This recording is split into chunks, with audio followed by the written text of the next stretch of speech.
क्या चैन आती है? बेचैन हो जाते, क्या करेंगे, कहाँ खर्च करेंगे। हम उस सच्ची शांति का अनुभव करें, वो सच्ची शांति राम नाम के जाप से आएगी। अगर सच्ची शांति धन दौलत में ही थी तो क्यों गौतम बुद्ध चले गए, क्यों राजाओं ने राजपाट छोड़ दिए?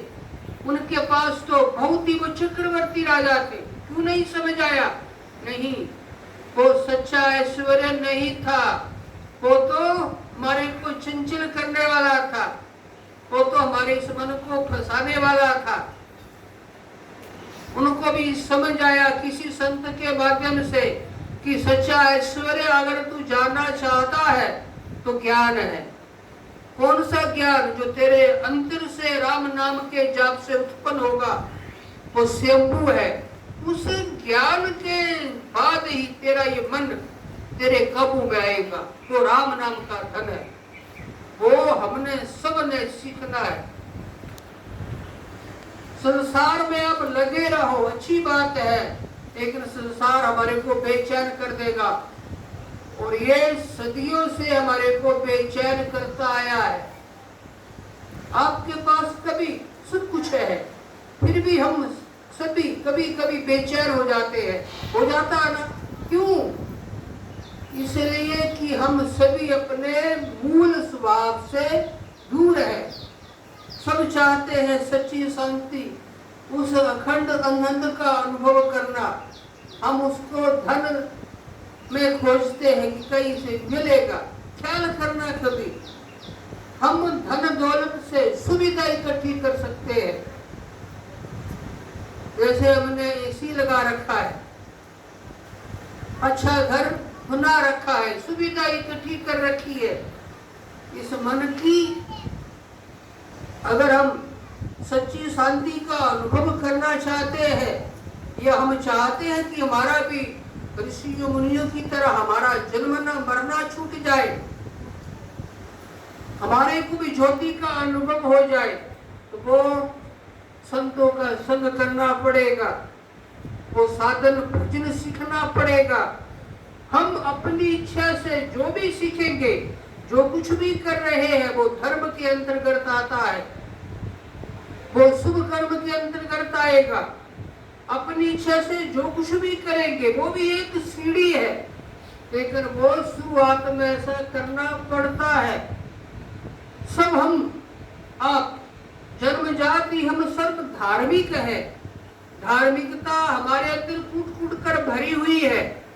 धर्म कर्म करने से, शुभ कर्म करने से हम सुखी हो सकते हैं, हमारा जन्म न मरना नहीं छूट सकता।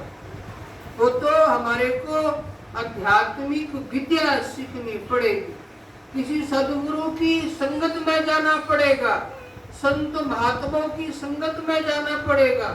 महाजना एन गता सो पंथा, जिस मार्ग का उन्होंने अनुकरण करा है, हमारे को भी वो आध्यात्मिक विद्या सीखनी पड़ेगी, तभी हम शक्तिमान होंगे।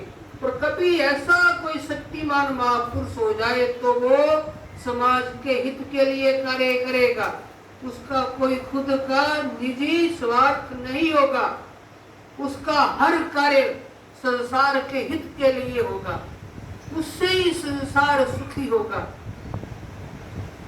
होते हैं इन्हें गिने महापुरुष, जैसे स्वामी दयानंद सरस्वती महापुरुष, उनके सारे कार्य समाज के हित के लिए होंगे, खुद का कोई निजी स्वार्थ नहीं होगा। उनकी ही संसार में वंदना, उनकी अर्चना पूजा करी जाती है। इसलिए ठीक कहा है महापुरुषों ने, जननी जने तो भक्त जन, दाता सूरमा सूरवीर, नहीं तो बांझ ही भली, क्यों बोए वृथा नूर।